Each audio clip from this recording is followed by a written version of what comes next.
안녕하세요. 잡시광입니다. 결국 우려했던 일이 터지고야 말았습니다. 최근 일본 정부가 후쿠시마 제1원전 사고로 발생한 다량의 방사성 물질 오염수를 바다에 배출하기로 한 것입니다. 그동안 일본 정부는 막대한 양의 오염수를 처리할 방안을 구상했었지만 결국 이기적인 결정을 내렸습니다. 일본 언론에 따르면 13일 일본 정부는 후쿠시마 제1원전 탱크에 보관 중인 오염수를 해양에 방출한다는 계획을 담은 처리수 처분에 관한 기본 방침을 결정했습니다. 자국의 안전 기준을 강화해 방출한다는 입장인데요. 예를 들어 오염수 배출 전에 다핵종 제거 설비로 대부분의 방사성 핵종을 제거하겠다는 계획입니다. 다만 삼중수소는 이런 방식으로 걸러내지 못하기 때문에 물을 섞어 농도를 낮춘 뒤 방출한다고 밝혔습니다. 다만 실제 방출까지는 2년 정도가 걸릴 전망입니다. 일본 원자력 규제위원회의 심사와 승인이 필요하기 때문입니다. 일본이 폐로 작업 완료 시점으로 내걸고 있는 2041년에서 2051년까지 장기간에 걸쳐 오염수가 방출될 것으로 보이는데요. 도쿄전력에 따르면 지난달 기준 후쿠시마 제1원전의 탱크에는 오염수가 125만 844톤이 저장돼 있습니다.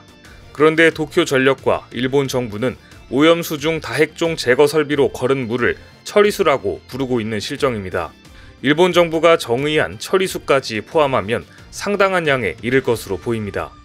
일본 정부는 후쿠시마 원전 부지에 물탱크가 늘어선 상황을 바꾸지 않으면 폐로 작업에 지장이 생길 가능성이 있어 해양 방출을 결정했다고 밝혔는데요. 오염수 속에 포함된 삼중수소의 방사선량이 1리터에 1500베크렐 미만이 될 때까지 바닷물로 희석한 후 배출한다는 계획을 채택했습니다. 오염수에 포함된 삼중수소는 바다를 떠돌다가 매 12.3년마다 총량의 절반씩 방사선 에너지를 내놓고 헬륨으로 변환됩니다. 일본은 삼중수소를 해양에 방출할 때의 농도 한도를 1리터당 6만 베크렐로 정하고 있는데 기준치의 40분의 1 미만으로 희석해 배출하겠다는 것입니다. 설정한 배출 기준이 유지되도록 일본 정부와 도쿄전력이 감시를 강화할 방침이라고 했지만 찜찜하지 않을 수 없습니다.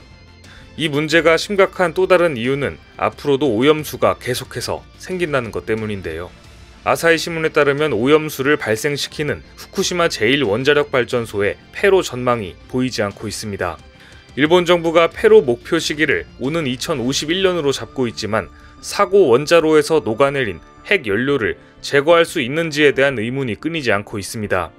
실제 폐로 시기를 특정할 수 없어 방사선량이 제로가 되는 시기를 일본 정부와 도쿄전력은 전혀 제시하지 못하고 있습니다.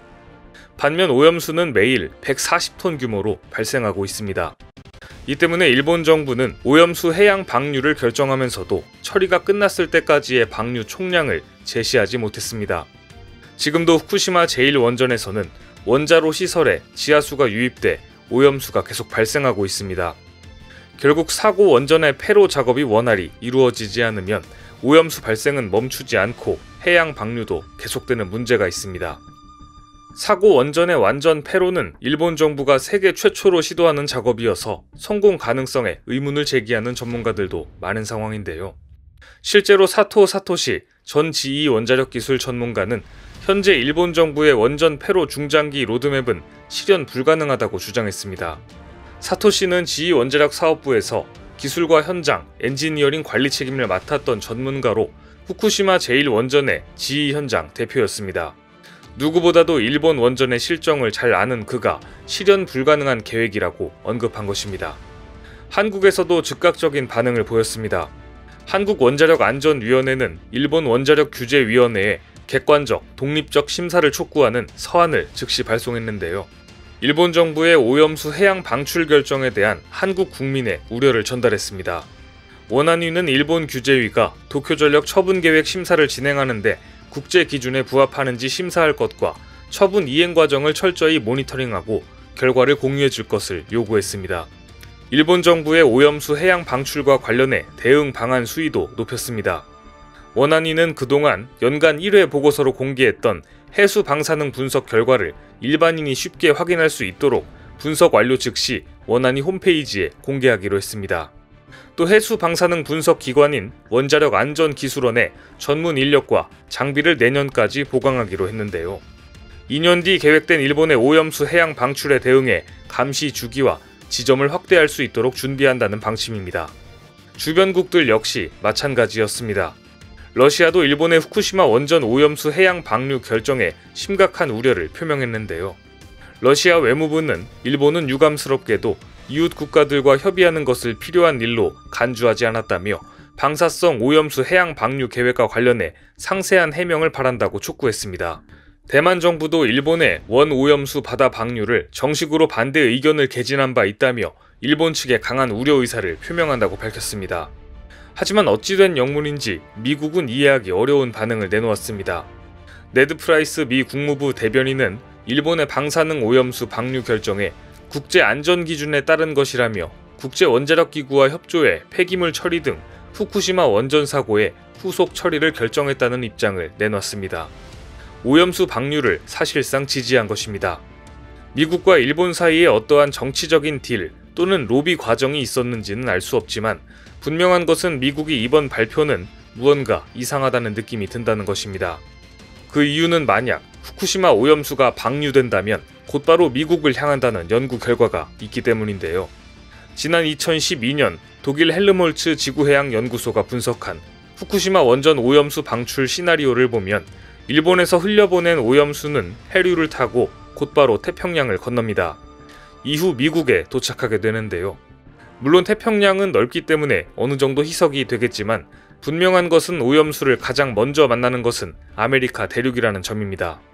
국내에서도 비슷한 연구 결과가 나왔습니다.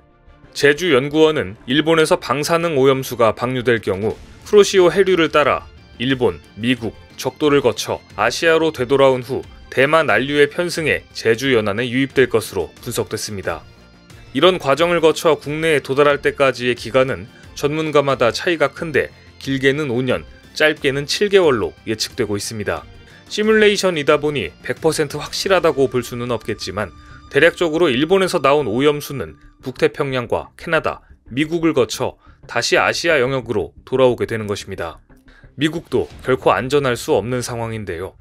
따라서 일각에서는 미국이 일단은 일본으로부터 현재 원하는 것을 얻어내고 2년 안에 입장을 바꾸려는 전략이라는 예측이 나오고 있습니다.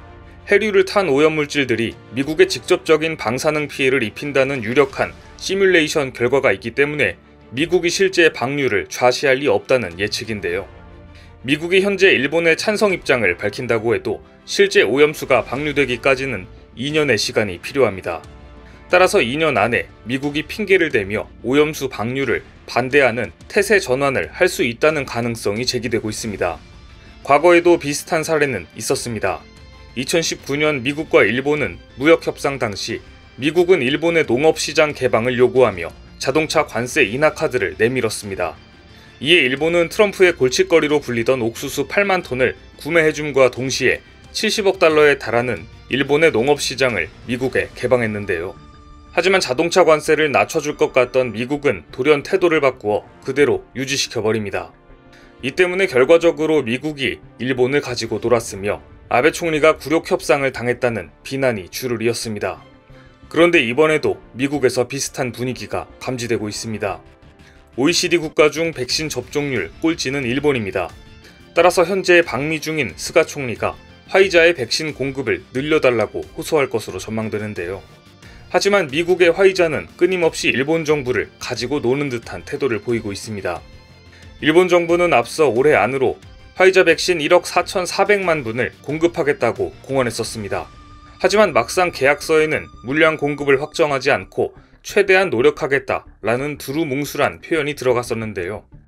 결국 화이자의 백신 물량이 계속 지연되자 일본 정부는 엉터리 계약서를 썼다는 비난을 받았습니다.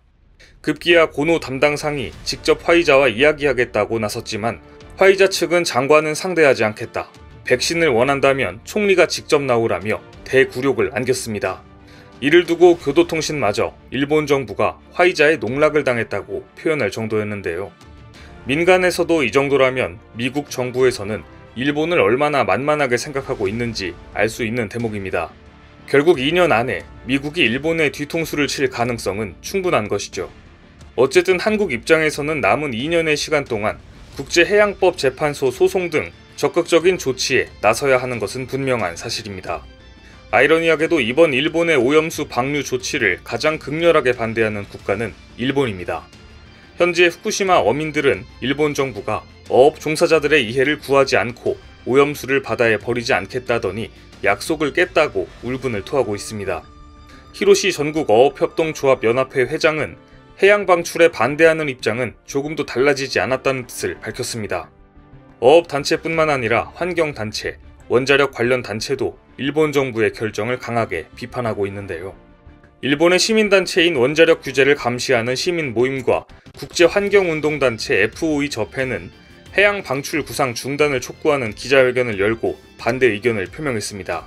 일본 국민들의 반대 여론도 만만치 않아 보입니다. 지난 1월 아사히 신문 여론조사에서는 응답자 55%가 오염수 방류에 반대했습니다. 일본 외에도 한국, 미국, 영국, 프랑스 등 세계 24개국의 300여 개 단체가 해양 방출 반대 의사를 표명한 상태입니다. 국제사회의 압박과 더불어 일본 내 여론까지 심상치 않게 돌아가자 일본은 결국 최악의 무리수를 두고 맙니다. 이와 관련된 소식은 다음 영상인 2부에서 자세히 말씀드리도록 하겠습니다. 오늘 준비한 소식은 여기까지입니다. 댓글을 통한 여러분들의 많은 의견 기다리겠습니다. 많은 분들의 생각이 모였을 때 진정 가치 있는 지식이 완성될 것입니다. 시청해주셔서 감사합니다.